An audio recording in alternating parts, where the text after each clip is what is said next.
Dans un contexte politique où chaque mot compte, un acteur de la société civile a déclaré récemment que le leader du mouvement devrait être moins dur et arrêter de faire peur. Il ajoute que certaines vérités ne sont pas bonnes à dire en public. Mais posons-nous une question simple. Pourquoi la vérité ferait-elle peur, si personne n'a rien à se reprocher? Lorsque l'on demande à un leader politique de modérer ses mots, ce n'est pas pour protéger le peuple. C'est pour protéger un système.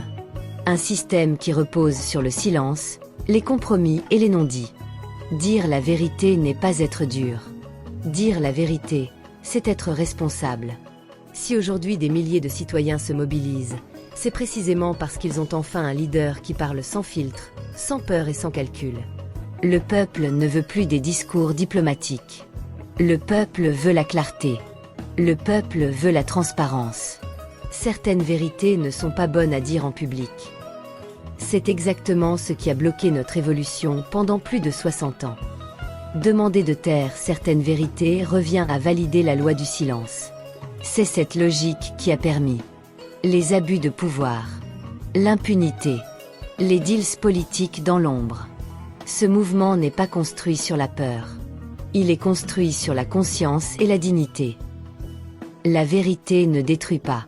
La vérité libère. Ce n'est pas au leader de devenir moins direct. C'est au système d'être moins opaque. La vérité n'est pas dangereuse. Ce qui est dangereux, c'est le silence.